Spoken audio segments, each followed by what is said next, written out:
யோம்டோ. நான் ஏமில் டர்கைம். சமூகவியல் ஆராய்ச்சி பயணத்திற்காக உங்களை வரவேற்கிறேன்.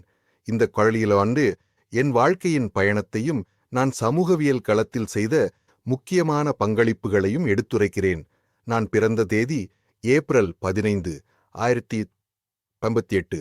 பிரான்சின் லோரேன் பகுதியில் அமைந்த அமைதியான எப்பினால் நகரத்தில் பிறந்தேன்.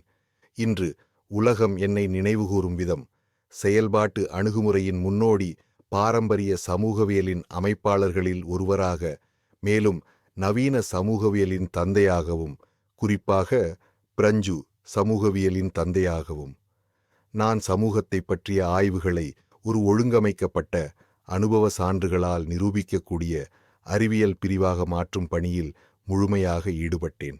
ஆனால் என் வாழ்க்கை பயணம் மிகவும் எளியதும் பாரம்பரியமும் கொண்ட சூழலில் தொடங்கியது. என் தந்தை மோய்ஸ் டர்கைம் ஒரு மதிக்கத்தக்க யூத மத ஆசாரியராக இருந்தார். என் முன்னோர்களில் பலரும் அதே பாதையில் இருந்தனர். இயல்பாகவே நானும் அதே வழியை தொடர வேண்டியவன் என எதிர்பார்க்கப்பட்டது. என் ஆரம்ப வாழ்க்கை முழுவதும் நான் மத பயிற்சியில் மூழ்கியிருந்தேன். எபிரேய மொழியில் உள்ள மத நூல்கள், புனித மரபுகள் மற்றும் யூத வாழ்வின் ஒழுங்கான தாளம் ஆகியவைகளுடன் நான் வளர்ந்தேன். இந்த கற்பனைகள் என்னுள் நீண்ட நேர அஹ்லாக்கம், நீதிமுறை, அனுசாசனம் மற்றும் பவித்திரத்தின் மீதான ஆழ்ந்த மரியாதையை ஊட்டி வளர்த்தன. ஆனால் சிறுவயதிலேயே என் உள்ளத்தில் ஒரு அமைதியற்ற ஆர்வம் கிளம்பத் தொடங்கியது. என் பாரம்பரியத்தை நான் ஆழமான மரியாதையுடன் மதித்திருந்தாலும் என் மனம் மெதுவாக மதச்சார்பில்லாத உலகத்தின் பக்கம் மாறத் தொடங்கியது. அதாவது காரணம் விமர்சனபூர்வமான சிந்தனை மற்றும் மனித சமுதாயத்தின் இயற்கை ஆகியவற்றின் பக்கம். இந்த பயணம் உண்மையில் தொடங்கியது நான் ஏப்பினாலை விட்டு புறப்பட்டு நான்சி நகரிலுள்ள லிசே பள்ளியில் படிக்கச் சென்றபோது. அதன் பிறகு பாரிஸிலுள்ள புகழ்பெற்ற ஏகோல் நோர்மால் சூப்பீரியர் எனும் உயர்கல்வி நிலையத்தில் நான் சேர்ந்தபோது அது மேலும் தீவிரமானதாயிற்று. அந்த ஏகோலில் நான் முதன்முதலாக சிந்தனையின் மாபெரும் ஆளுமைகளை சந்தித்தேன். கோம், காந்த், மோண்டெஸ்கியூ போன்றோர். அங்கிருந்த அறிவுச் சூழல் தூண்டுதலுடன் கூடிய ஓர் அனுபவமாக இருந்தது. என் படிப்பு துறையாக தத்துவம் இருந்தாலும் நான் மெதுவாக ஒரு வேகமான அனுபவசாரமான துறையின் பக்கம் ஈர்க்கப்பட்டேன். அதாவது சமூக வாழ்வை அறிவியல் முறையில் ஆராய்வது. அவ்வேளையில்தான் நான் பின்னாளில் சமூகவியல் என அழைக்கப்படும் துறையின் முதற்காட்சி கொண்டு வந்தேன். என் ஆரம்ப கல்வி பணியாற்றும் ஆண்டுகள் சென்ஸ், சான் காண்டான் போன்ற அமைதியான சிற்றூர்களில் சென்று போனது. அங்கு நான் தத்துவம் கற்பித்தேன், பாரிஸ் நகரின் ஒளிக்கதிர்களுக்கு எட்டாத இடங்களில். ஆனால் 1987 என்னை போர்டோ பல்கலைக்கழகத்தில் சமூக அறிவியலை கற்பிக்க அழைத்தனர். இது ஒரு துணிச்சலான தீர்மானம். ஏனெனில் அப்போது சமூக அறிவியல் என்றால் என்ன என்பதற்கே தெளிவில்லை. அதனால்தான் நான் அதை ஒரு புதிய துறையாக கட்டமைக்கத் தொடங்கினேன். அதன் அடித்தளங்களை அமைத்தேன். அதுதான் என் வாழ்க்கையின் திசைமாற்று புள்ளி ஆகியது. போர்டோவில் நான் சமூகவியலின் அடிப்படை எண்ணங்களை உருவாக்கத் தொடங்கினேன். நான் வலியுறுத்தியது சமூகமானது வெறும் தனிநபர்களின் கூட்டமைப்பு அல்ல. அது ஒரு முழுமையான அமைப்பு, ஒரு தொடரமைப்பு மற்றும் தன்னிச்சையான ஒன்றான சமூக சக்தியாகும். 1933 நான் என் முதல் முக்கியமான நூலான சமுதாயத்தில் தொழில் பங்கீடு, the division of labour in society என்ற நூலை வெளியிட்டேன். இதில் நான் சமூக ஒற்றுமை, சோஷியல் சாலிடாரிட்டி என்ற கருத்தை முன்வைத்தேன். அதிலும் யந்திர ஒற்றுமை, மெக்கானிக்கல் சாலிடாரிட்டி மற்றும் உயிரியல் ஒற்றுமை, ஆர்கானிக் சாலிடாரிட்டி என இரு வகைகளாக விவரித்தேன். 2 ஆண்டுகள் கழித்து 1925 சமூகவியலின் முறையின் விதிகள், the rules of sociological method என்ற நூலில் நான் கூறினேன், சமூகவியல் என்பது கடுமையான அனுபவ சான்றுகளால் நிரூபிக்கக்கூடிய ஒரு அறிவியல் துறையாக கருதப்பட வேண்டும். இது தனிநபருக்கு வெளியிலுள்ள சமூக உண்மைகள், சோஷியல் ஃபேக்ட்ஸ், அதாவது தனிநபரின் நடத்தை மற்றும் எண்ணங்களை வடிவமைக்கும் வெளிப்புற சக்திகள் மீது கவனம் செலுத்த வேண்டும். ஆனால் எனது மிகவும் சிக்கலான, அதே சமயம் சவாலான பணி 1958 வெளியான தற்கொலை, சூசைட் என்ற நூலாகும். இதில் தற்கொலை போன்ற ஆழமான தனிப்பட்ட செயலுக்கூட சமூக வடிவமைப்புகள் மற்றும் முறைமைகள் உள்ளன என்பதை நான் நிரூபித்தேன். ஒவ்வொரு நபரின் துயரத்தின் பின்னிலும் பெரிய சமூக சூழ்நிலைகள் இருந்தன. தனிமை, நெறிமுறை குழப்பம் மற்றும் சமூக அமைப்பின் சிதைவு. நான் மனிதனின் வேதனையை சிறுமைப்படுத்தவில்லை. நான் அதன் வேரென்ன என்பதை புரிந்து கொள்ள முயன்றேன். அதே ஆண்டில் நான் என் வாழ்வில் ஓர் அறிவும் அன்பும் நிறைந்த துணைவியரான லூயிஸ் ட்ரெய்ஃபஸ் அவர்களை காதலித்து திருமணம் செய்தேன். எங்களுக்கு 2 பிள்ளைகள் பிறந்தனர். நான் என் காலத்தின் பெரும் பகுதியை அறிவுரை வழங்கும் பணியில் மற்றும் எழுத்தாற்றலில் ஈடுபட்டிருந்தாலும் என் குடும்பம் எப்போதும் எனக்கு அமைதி, உறுதி மற்றும் ஆழ்ந்த ஆதரவின் நிலையாயிருந்தது. ஆனால் துன்பமான ஒரு சூழ்நிலை பின்னர் ஏற்பட்டது. முதலாம் உலகப் போரில் ஒரு வீரராகச் சேர்ந்த என் மகன் ஆண்ட்ரே போரில் உயிரிழந்தார். அந்த இழப்பு எனது உள்ளத்தை வெட்டி எடுத்தது. அது ஒரு மூக்குவலி போன்ற ஆழமான புண். அதற்கு வார்த்தைகள் இல்லை. நான் உண்மையாகவே அந்த துயரத்திலிருந்து மீளவில்லை. 1902ஆம் ஆண்டு நான் சார்போன் பல்கலைக்கழகத்தில் சமூகவியலுக்கான முதன்மை துறைநாயகராக நியமிக்கப்பட்டேன். பிரான்சில் இது சமூகவியலுக்கான முதல் அதிகாரப்பூர்வ இருக்கையாகும். அங்கு நான் நிறுவியது லனே சொசியோலொஜிக் எனும் ஒரு ஆராய்ச்சி இதழ். இது விரைவில் ஒரு வளர்ந்து வரும் அறிவார்ந்த இயக்கத்தின் மையமாக மாறியது. நான் மிகவும் அதிர்ஷ்டசாலி, ஏனெனில் எனது சுற்றத்தில் இருந்த மிகவும் புத்திசாலியான மாணவர்கள் என் பின்னர் என் பணிகளை தங்களது தலைமுறைக்கு உரிய வகையில் தொடர்ந்தனர். நான் எப்போதும் நம்பியிருந்தேன், கல்வி என்பது சமுதாயத்தின் அடித்தளம். இது வெறும் கற்பித்தலுக்கான கருவி மட்டுமல்ல, மாறாக இது நெறிமுறையின் வளர்ச்சிக்கும் குடிமக்களின் ஒற்றுமைக்கும் வழிவகுக்கும் மூலதனமாகும்.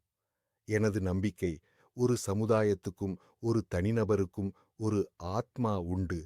அதுவே சமூகச் சனநெறி, கலெக்டிவ் கான்ஷியன்ஸ். அதுதான் நம்மை ஒருமித்தராக்கும் அணுக்கும் நரம்பாகும். மிகவும் பயந்திருந்தேன். அந்த நெறிமுறை சங்கிலி சிதைந்தால் என்னாகும் என்பதற்காக. பெரிய போர் நான் ஆயுள் முழுவதும் பாதுகாத்து வந்தவற்றை பெரிதும் சிதைத்தது. ஐரோப்பாவின் நெறிமுறை தண்டு மீட்க முடியாதவாறு முற்றுகைக்குள்ளானது போல் தெரிந்தது. நான் விரைவில் 1917 நவம்பர் 15 அன்று பாரிஸில் இறந்தேன். மரணம் வந்தபோதும் துக்கத்திலும் சோர்விலும் இருந்தபோதும் பெருமிதமாகவும். சமூகங்களை ஒன்றாக கூட்டிக் கொண்டிருக்கும் சக்திகளை நான் புரிந்து கொள்ளத் தரப்பேன். அந்த அறிவு சமூகங்களை பாதுகாப்பதில் உதவும் என்ற நம்பிக்கையோடு என் வாழ்க்கையை அர்ப்பணித்தேன். அதிகமான சமூக மாற்றங்களின் காலத்தை நான் அனுபவித்து சமூகத்தை வெறும் ஊகிப்போலும் நெறிமுறை கற்பிப்போலும் புரிந்து கொள்ள முடியாது என்று நம்பினேன். அது அறிவியல் பூர்வமாக ஆய்வுக்கேளப்பட வேண்டும். அதனால் சமூக வாழ்க்கையை நிர்ணயிக்கும் ஆழமான கட்டமைப்புகள், சக்திகள் மற்றும் செயல்பாடுகளை கண்டுபிடிக்க என் வாழ்க்கையை அர்ப்பணித்தேன். இப்போது எனது பணியை கட்டமைத்து நவீன சமூகவியல் அடித்தளத்தை அமைத்த முக்கிய கோட்பாடுகளை உங்களுடன் பகிர விரும்புகிறேன். முதலில் சமூக உண்மைகள் கோட்பாடு, தியரி ஆஃப் சோஷியல் ஃபேக்ட்ஸ் பற்றி ஆரம்பிப்போம். சமூக உண்மைகள் என்றால் தனிநபருக்குள் இல்லாமல் இருப்பினும் ஒவ்வொருவரையும் பாதிக்கும் நடத்தை, சிந்தனை மற்றும் உணர்வு முறைகள் என நான் குறிப்பிடுகிறேன். இவை நமக்குள் பிறக்கவில்லை, நாமுடைய சமூகத்தால் ஒதுக்கப்படுகின்றன. நமது நடவடிக்கைகளை ஆளும் சட்டங்கள், நன்மையும் தீமையும் பற்றிய நெறிமுறைகள், கேள்வி கேட்காமல் பின்பற்றும் பழக்க வழக்கங்கள் அல்லது நமக்கு பேசும் மொழி, இவை எந்தவும் தனிநபர் கண்டுபிடிப்புகள் அல்ல. இவை நமக்கு முன்பே இருந்தவை, நமக்கு சாராமல் தனித்துவமாக காணப்படுகின்றன, நம்மால் நீங்கிய பிறகும் தொடர்கின்றன. சமூகத்தை வெறும் தனிநபர்களின் கூட்டு என்றே நான் கருதவில்லை. அது தனித்துவமான ஒரு யாதார்த்தமாகும், தனித்த கட்டமைப்புகள் மற்றும் சக்திகள் கொண்டது. சமூக உண்மைகள் நம்மை தாண்டியிருப்பவை தனிப்பட்ட விழிப்புணர்வில் தோன்றவில்லை. மேலும் அவை கட்டாயமானவை, அதாவது நாம் உணர்ந்து கொண்டாலும் இல்லாதிருந்தாலும் நமது நடத்தை கட்டுப்படுத்தி வடிவமைக்கும் சக்தி கொண்டவை. இவற்றை இயற்பியல் அறிவியலில் இயற்பியல் நிகழ்வுகளை ஆய்வு செய்வது போல் புலனாய்வுடன் கடுமையாக ஒரு விஷயமாகவே ஆராய வேண்டும் என நான் வலியுறுத்தினேன். அப்பொழுது இது ஒரு புரட்சி யோசனையாக இருந்தது. ஏனெனில் தனிநபரின் விருப்பம் அல்லது உள்ளார்ந்த நிலைகளால் அனைத்து நடத்தை விளக்கப்படலாம் என நம்பிய தத்துவவாதிகள் மற்றும் மனவியலாளர்களுக்கு இது ஒரு சவால். ஆனால் நான் நம்பினேன், இன்றும் நம்புகிறேன், சமூகவியல் தனித்துவமான ஒரு அறிவியல் ஆக இருக்க வேண்டும். அது ஊகிப்போல் அல்லாமல் இந்த உண்மைகள் மற்றும் அவற்றுக்கு பின்னலாக இருக்கும் தெரியாத சக்திகளை கவனித்து ஆய்வு செய்ய வேண்டும். இந்த கோட்பாட்டின் மூலம் சமூகத்தின் ஆழமான ஒழுங்கை, நமது கூட்டு வாழ்க்கையை மௌனமாக ஆளும் மாதிரிகள் மற்றும் அழுத்தங்களை வெளிக்கொணர முயன்றேன். என் ஆரம்ப பணிகளில், குறிப்பாக சமூகவியல் வேலை பிரிவு the division of labour in society 1903 என்ற படைப்பில் சமூக ஒற்றுமையின் அடித்தளத்தை ஆராய்ந்தேன்.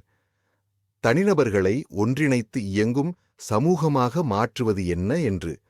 நான் கண்டுகொண்டது என்னவென்றால், சமூகத்தின் நெறிமுறை பிணைப்பான ஒருமைப்பாடு அந்த சமூகத்தின் கட்டமைப்பு மற்றும் சிக்கலின் அடிப்படையில் வெவ்வேறு வடிவங்களில் வெளிப்படுகிறது.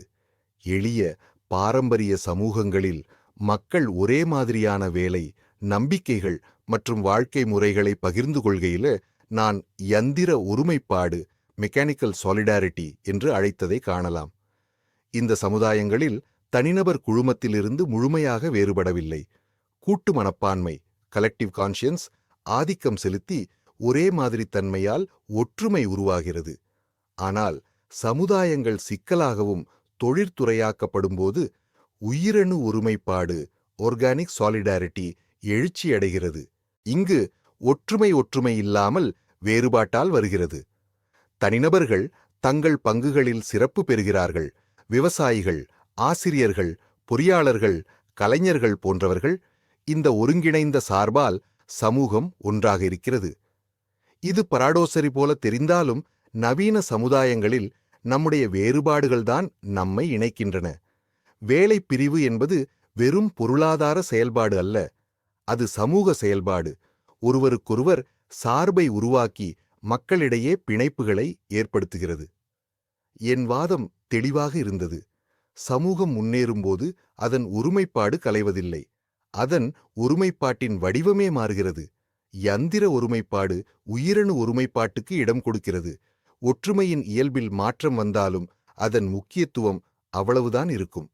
இந்த புரிதல் நவீன வாழ்க்கையின் நெறிமுறை கட்டமைப்பை விளக்குவதற்கான எனது முயற்சியாகும்.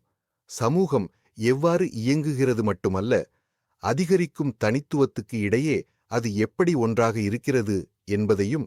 என் சுயசைட் 1890 எனும் பணியில் தற்கொலைக்கு சமூக காரணிகளை ஆழமாக ஆராய்ந்தபோது நான் அனோமி என பெயரிட்ட நிலையை கண்டுபிடித்தேன். இது விதிமுறைகளற்ற நிலை என்று பொருள். நான் இதை சமூக நெறிமுறை தண்டுமுற்றுகைக்குள்ளான ஒரு பாதிப்பு என்று கண்டேன். வழக்கமாக நடத்தை வழிகாட்டும் விதிமுறைகள் மற்றும் மதிப்பீடுகள் பலவீனமாகி அல்லது முழுமையாக காணாமல் போவது இந்நிலையாகும். இது ஏதோ ஒரு இடைவெளியில் நடைபெறாது. அது வேகமாக நடக்கும் சமூக மற்றும் பொருளாதார மாற்றங்கள், தொழிற்துறை வளர்ச்சி, திடீர் செழிப்பு அல்லது பொருளாதார வீழ்ச்சி போன்ற காலங்களில் பெரிதும் தோன்றும். இத்தகைய காலங்களில் எதுவும் சரியானது அல்லது தவறானது, வெற்றி அல்லது தோல்வி, கட்டுப்பாடு அல்லது ஆசை என்பனவற்றை நிர்ணயித்த விதிகள் கரைந்துவிடத் தொடங்கும்.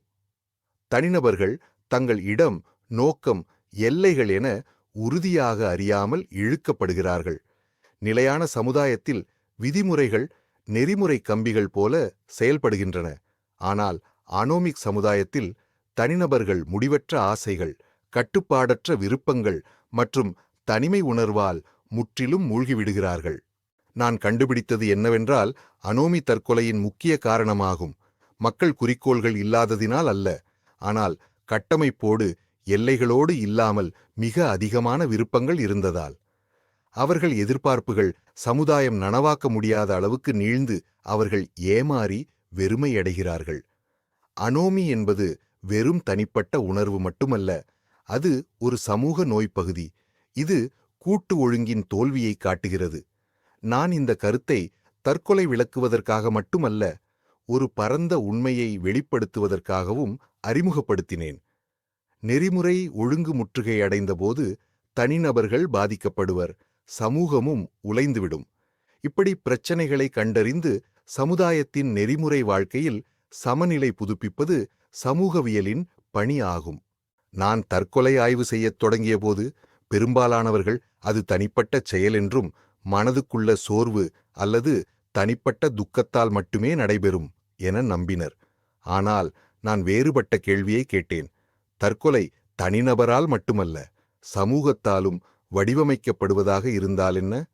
என் சூசைட் 2027 என்ற படைப்பில் இந்த சோகத்தை தனிப்பட்ட முடிவாக அல்ல, சமூக நிகழ்வாக அணுகினேன். வேறு வேறு பகுதிகள், மதங்கள் மற்றும் சமூக குழுக்களின் தற்கொலை விகிதங்களை ஒப்பிட்டபோது தனிநபரின் உணர்வுகள் மட்டும் மூலம் விளக்க முடியாத தெளிவான மாதிரிகளை கண்டுபிடித்தேன். உண்மையான காரணங்கள் மக்கள் சமுதாயத்துடன் எவ்வளவு நன்கு அல்லது மோசமாக இணைக்கப்பட்டிருப்பதில் உள்ளது என கண்டுபிடித்தேன். நான் 4 வகை தற்கொலைகளை வகைப்படுத்தினேன். அவை ஒவ்வொன்றும் சமூக நெறிமுறையின் ஒருபடி சமநிலையை இழந்ததால் தோன்றுகின்றன. முதலில் தனிமைமயமான தற்கொலை, ஈகோயிஸ்டிக் சூசைடு உள்ளது. இது தனிநபர்கள் சமூகத்தில் மிகச் சலிப்படையாக இணைக்கப்பட்டிருந்தால் ஏற்படும். மக்கள் குடும்பம், மதம் அல்லது சமூகத்திலிருந்து விலகியதாக உணரும்போது அந்த பிணைப்புகள் வழங்கும் பொருள் உணர்வை இழக்கிறார்கள். நான் கண்டது என்னவென்றால், இந்த வகை தற்கொலை புரோட்டஸ்டன்ட் சமுதாயத்தில் அதிகம் காணப்பட்டது. அது தனிமனித மையமான வாழ்க்கை முறையின் காரணமாகும். இது கத்தோலிக்கர்களிடமிருந்து வேறுபடுகிறது. அடுத்து பரிகார தற்கொலை, ஆல்ட்ருயிஸ்டிக் சூசைடு உள்ளது. இது அதன் முழுமையான எதிர்வினையாகும். இங்கு தனிநபர் குழுமத்தில் ஆழமாக ஈடுபட்டு தன் தனித்துவத்தை இழக்கும். நாட்டுக்காக உயிர் வழிபடும் படைவீரர் அல்லது சில பழங்குடி கலாச்சாரங்களில் சமூக நலனுக்காக தன்னை மரிக்க முனைவோர் இதற்கான உதாரணங்கள். இவை அதிக இணைப்பின் விளைவாகும். மூன்றாவது அனோமிக் தற்கொலை, அனோமிக் சூசைடு. இது சமூக கட்டுப்பாட்டின் பங்குபற்றாமையால் உருவாகிறது. முன்னதாக நான் விவரித்த அனோமி நிலை, சமூகத்தின் நெறிமுறைகள் தெளிவாக நிர்ணயிக்கப்படாத காலங்களில், உதாரணமாக திடீர் செழிப்பு அல்லது பொருளாதார வீழ்ச்சி, மக்கள் குழப்பத்தில் மிதக்கும். அவர்களுடைய ஆசைகள் எல்லையற்றதாகவும் குறிக்கோள்கள் அசால்வானதாகவும் மாறும். இதனால் பலர் மனச்சோர்வுக்கு உட்படுவார்கள். இறுதியாக பிராணக்கேடு தற்கொலை, ஃபேட்டலிஸ்டிக் சூசைடு உள்ளது. இது அரிதானது, ஆனால் உண்மையானது. தனிநபர்கள் மிக கட்டுப்பாடுள்ள சூழலில் எதிர்காலம் முழுமையாக அழுத்தப்பட்டபோது அவர்கள் நம்பிக்கையை இழக்கிறார்கள். சிறை கடத்தப்பட்டவர்கள், அடிமைகள், கட்டுப்படுத்தப்பட்ட நிறுவனங்களில் உள்ளவர்கள் இதற்கான ஆளுகள். நான் நிரூபித்தது புரட்சி யோசனை. தற்கொலை என்பது தனிப்பட்ட பிரச்சனை மட்டுமல்ல, அது சமூகத்தின் ஆரோக்கியத்தை காட்டும் கண்ணாடி. நாம் இத்தகைய சமூக சக்திகளை எவ்வளவு நன்கு புரிந்து கொள்வோமோ, அத்தகைய சோகங்களை தடுக்கவும் சமநிலையான நெறிமுறை கட்டமைப்பை மீண்டும் கட்டியெழுப்பவும் நாம் சிறப்பாக முடியும். என் பணிகளில் நான் எப்போதும் மையமான ஒரு உண்மையை மீண்டும் மீண்டும் அணுகினேன். சமூகம் வெறும் தனிநபர்களின் கூட்டமாக இல்லை, அதற்கு ஒரு ஆன்மா உள்ளது. நான் இதை கூட்டு மனப்பான்மை, கலெக்டிவ் கான்ஷியன்ஸ் என்று அழைத்தேன். ஒரு சமுதாய உறுப்பினர்களால் பகிரப்பட்ட நம்பிக்கைகள், நெறிமுறைகள் மற்றும் மதிப்பீடுகளின் முழுமையான தொகுப்பு. இது நமக்குள் உள்ள அக்கறையற்ற சக்தி நம்மை ஒன்றிணைத்து மட்டுமல்லாமல் நமது நடத்தை, சிந்தனை மற்றும் உணர்வுகளை உருவாக்கும். நீங்கள் புரிந்து கொள்ள வேண்டும், நாம் பொதுவான பழக்க வழக்கங்கள், நடைமுறைகள் மற்றும் சட்டங்களில் ஈடுபடும்போது நாங்கள் தனிநபர்களாக மட்டும் செயல்படுவதில்லை. நாம் தானும் மீறி சமூகத்தின் நெறிமுறை தண்டு என்பதில் பங்கேற்கிறோம். பாரம்பரிய சமுதாயங்களில் கூட்டு மனப்பான்மை வலுவானதும் ஆழமாகவே வேர் விரிந்ததும் மிக ஒரே போலியானதும் ஆகும். மக்கள் ஒரே மதம், பழக்க வழக்கம் மற்றும் உலகக் கண்ணோட்டத்தை பகிர்கின்றனர். இதுவே யந்திர ஒருமைப்பாடு எனும் ஒற்றுமைக்கு வழிவகுக்கிறது. ஒற்றுமை ஒரே மாதிரித்தன்மையின் அடிப்படையில் உருவாகிறது. எதிர்பட நவீன சமுதாயங்களில் பன்மை மற்றும் சிறப்புறுப்பு காரணமாக ஒன்றுபாடு ஒரு சிக்கலான வடிவமாக திகழ்கிறது. கூட்டு மனப்பான்மை இன்னும் இருக்கிறது, ஆனால் அது சுருக்கமாகி பொதுவானதாக மாறியிருக்கிறது. நாங்கள் அனைவரும் ஒன்றுபோல செயல்படுவதை விட வேறுபாடுகளுடன் வாழ வழிவகுக்கும் நெறிமுறைகளை குறிக்கின்றது. நான் நம்பினேன், எந்த சமுதாயத்தின் ஆரோக்கியமும் அதன் கூட்டு மனப்பான்மையின் வலிமை மற்றும் தெளிவினை சார்ந்தது. அது பலவீனமாகும்போது, மக்கள் பகிரும் மதிப்பீடுகளால் கட்டுப்படாத போது சமூக அசாதாரணம் தோன்றத் தொடங்கும். குற்றம், முறையின்மை, தனிமை ஆகியவைகள் இதன் நெறிமுறை பலவீனத்தின் அறிகுறிகள். இப்படியும் கூட்டு மனப்பான்மை நிலையானது அல்ல, அது வளர்கிறது. கல்வி, நடைமுறைகள், தேசிய சின்னங்கள், சட்டம் ஆகியவற்றால் வலுப்படுத்தப்படலாம். அதனால் நான் கல்வியை வெறும் அறிவுத்தரவு எனக் கருதியிருக்கவில்லை. அது ஒரு நெறிமுறை பயிற்சி, பெரிய குழுவில் சீராக வாழ தனிநபர்களை வடிவமைக்கும் வழி எனக் கருத்தேன். கூட்டு மனப்பான்மையை ஆய்வு செய்வதில் நான் சமூகத்தை அளவுகோல் வைக்கவில்லை. அதற்கு உள்ள நெறிமுறை இயந்திரத்தை புரிந்து கொள்ள முயன்றேன். அது இல்லாமல் நாம் தனிமைப்படும் மற்றும் நோக்கமற்றவர்கள். அதுடன் இருந்தால் நாமே ஒரு மக்கள் ஆக மாறுகிறோம். நான் ஆய்வு செய்த அனைத்து சமூக நிறுவனங்களிலும் மதம் எனக்கு மிகுந்த ஆர்வத்தை ஏற்படுத்தியது. அது தத்துவ சிந்தனைகளுக்காக அல்ல, சமுதாயம் குறித்து அது வெளிப்படுத்தியதற்காக. என் படைப்பு the elementary forms of religious life 1912 நான் ஆஸ்திரேலிய பழங்குடி சமூகங்களிலுள்ள தொட்டெமிசம் போன்ற மிக அடிப்படையான பழமையான மத வடிவங்களை ஆராய்ந்தேன். மத வாழ்க்கையின் சாரம்சத்தை கண்டுபிடிக்க நான் கண்டதும் நம்பியும் என்னவென்றால், மதம் தெய்வீக வெளிப்பாட்டின் விளைவல்ல, சமுதாயத்தின் விளைவாகும்.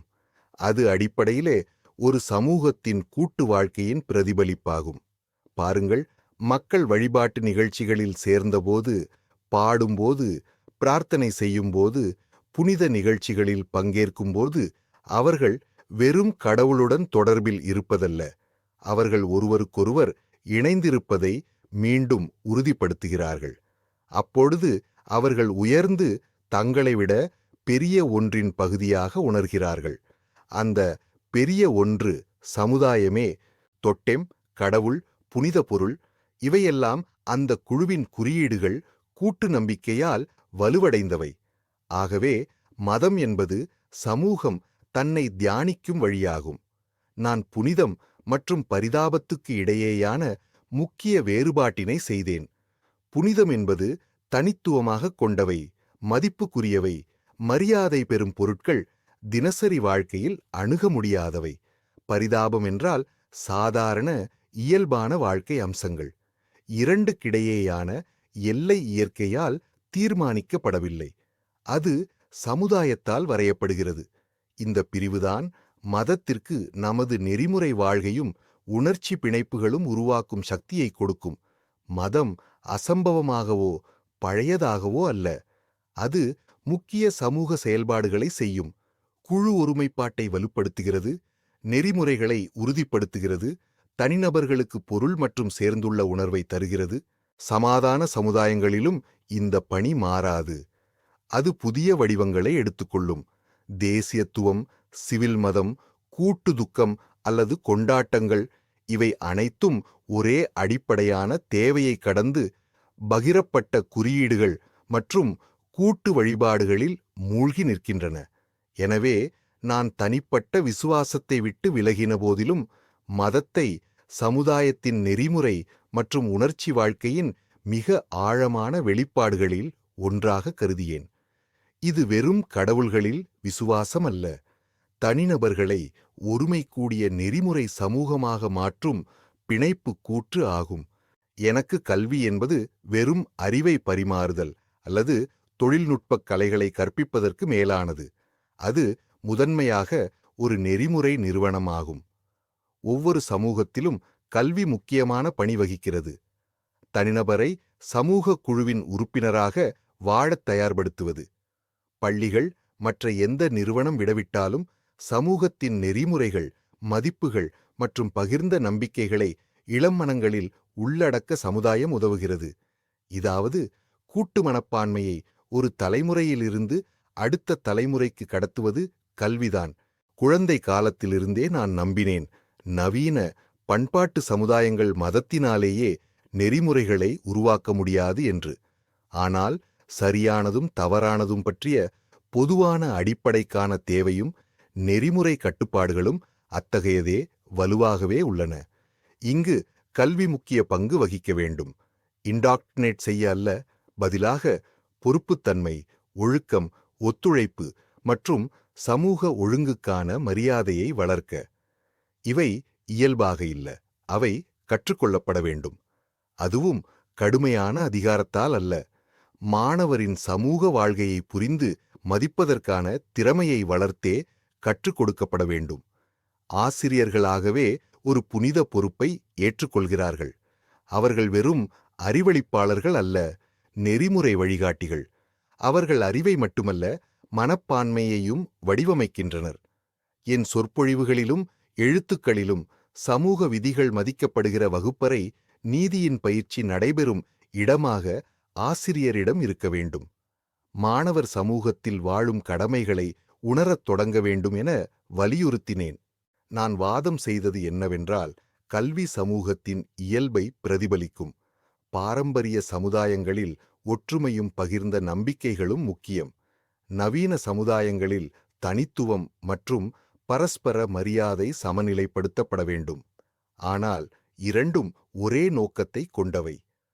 கூட்டு நலனுக்காக பங்களிக்கக்கூடிய ஒரு நெறிமுறை உயிரினத்தை உருவாக்குதல்.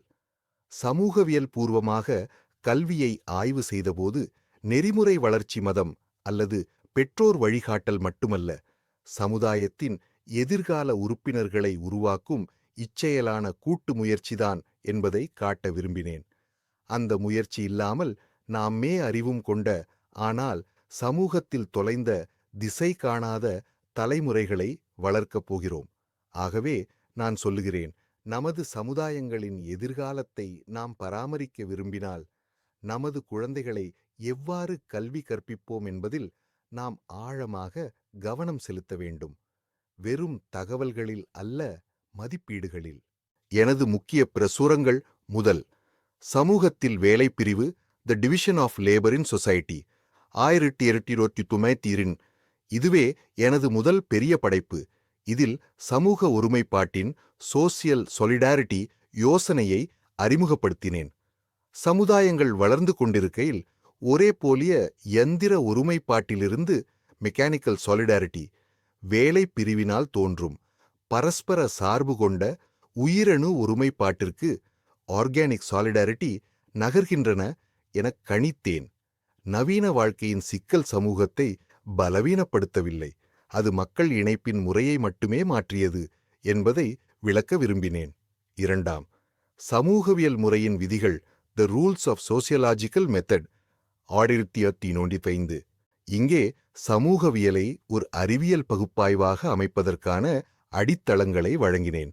சமூக உண்மைகள், சோஷியல் ஃபேக்ட்ஸ் என்ற கருத்தை அறிமுகப்படுத்தி அவற்றை தனிநபர் விழிப்புணர்வுக்கு அப்பால் இருக்கும் விளக்கமிக்க பொருட்களாக, ஆப்ஜெக்டிவ் ரியாலிட்டிஸ், சமூகவியலாளர்கள் அணுக வேண்டும் என வலியுறுத்தினேன். சமூகவியல் தத்துவவியல் அல்லது மனவியலின் கிளை என்ற நம்பிக்கையை எதிர்கொண்டேன். அதற்கு பதிலாக அது தனித்துவமான அறிவியலாக நிலைநிறுத்தப்பட வேண்டும் என்று நினைத்தேன். மூன்றாம், தற்கொலை, சுயிசைடு, 1997. இந்த புத்தகம் எனக்கும் சமூகவியல் துறைக்கும் பெரும் முன்னேற்றம். தனிப்பட்ட மற்றும் துக்கமான செயலை சமூகவியல் முறையில் ஆராய்ந்த முதன்மை முயற்சி இது. தற்கொலை சமூக காரணங்கள் கொண்டது என்பதை சமூக இணைப்பு மற்றும் கட்டுப்பாட்டு நிலைகளின் அடிப்படையில் வகைப்படுத்தலாம் என்பதை தனிமைமயமான பரிகார, அனோமிக், பிராணக்கேடு வெளிப்படுத்தினேன். இது ஒரு துணிச்சலான வாதம். தனிப்பட்ட நடத்தை கூட சமூகவியல் விளக்கமளிக்க முடியும் என்பதை நிரூபித்தது. நான்காம், மத வாழ்க்கையின் அடிப்படை வடிவங்கள், the elementary forms of religious life, 1902 எனது மிக பரிபகுவமான படைப்பாக கருதுகிறேன். மதத்தியலால் அல்லாமல் மதம் சமூகத்தில் எவ்வாறு மற்றும் ஏன் உள்ளது என்பதை அறிய முயன்றேன். ஆஸ்திரேலிய பழங்குடி தொட்டெமிசத்தை ஆய்வு செய்து மதத்தின் சமூகத் தோற்றத்தை கண்டுபிடித்தேன். மதம் என்பது சமூகம் தன்னை தியானிப்பதாகவும் என முடிவெடுத்தேன். வழிபாடு மற்றும் நம்பிக்கை மூலம் மக்கள் பகிர்ந்த அர்த்தங்களையும் நெறிமுறை கட்டுப்பாடுகளையும் உருவாக்குகின்றனர். 5. கல்வி மற்றும் சமூகவியல், எஜுகேஷன் அண்ட் சோசியாலஜி 1922 பிறகு வெளியானது. நான் இறக்குமுன் தயாரிக்க முடியாத போதிலும் என் சொற்பொழிவுகள் மற்றும் கல்வி குறித்த யோசனைகள் சேகரித்து வெளியிடப்பட்டன. கல்வி என்பது சமூகத்தின் நெறிமுறைகளை இளம் தலைமுறையில் உள்ளடக்குவதாகும். அறிவை கற்பிப்பதல்ல, நல்ல குடிமக்களை உருவாக்குவதே அது. 6. நெறிக்கல்வி, மாரல் எஜுகேஷன் 1925 பிறகு வெளியானது. இந்த சொற்பொழிவு தொகுப்பு பள்ளிகள் மாணவர்களின் நெறிச்சித்தத்தை வளர்க்க வேண்டும் என்பதை ஆழமாக விவரிக்கின்றது. ஒழுக்கம், சேர்ந்துள்ள உணர்வு மற்றும் சுயாதீனத்தை வளர்ப்பது நவீன சமுதாயங்களில் நெறி பயிற்சியின் அவசியமான பகுதிகள் என வலியுறுத்தினேன். 7. சமூகவியல் மற்றும் தத்துவம், சோசியாலஜி அண்ட் பிலாசபி 1924 பிறகு வெளியானது. இந்த படைப்பு சமூகவியல் மற்றும் தத்துவம் இடையேயான எல்லைகள் மற்றும் தொடர்புகளை ஆராயும் கட்டுரைகள் மற்றும் சிந்தனைகளை கொண்டது. தத்துவத்தை நான் மதித்த போதிலும் சமூகவியலுக்கு தனித்த முறைகள் மற்றும் உண்மைகளை பொருத்திய ஆய்வுகள் தேவை என நம்பினேன். நான் ஒரு முன்னறிவிப்பாளர் அல்ல, நான் வெளிப்பாடுகளுக்கு பதிலாக கேள்விகளை கொண்டவன். ஆனால் என் குரல் இன்றும் ஒலிக்கிறதாயின் இதை நினைவூட்டட்டும். நாம் தனிமைப்படுத்தப்பட்டவர்கள் அல்ல, நாமெல்லாம் கூட்டு வாழ்க்கையின் பரந்த நெறியில் நார்மலாக இணைக்கப்பட்ட நுண்ணாரங்களே. நம்மை உணர்வதற்காக நம்மை உருவாக்கும் சமுதாயத்தை உணர வேண்டும். பாதிக்கவும் சந்தாதாரராகவும் மேலும் அறிவிப்புகளுக்கு மணிச்சின்னத்தை அழுத்தவும். டோடா வேயோம் டோவ்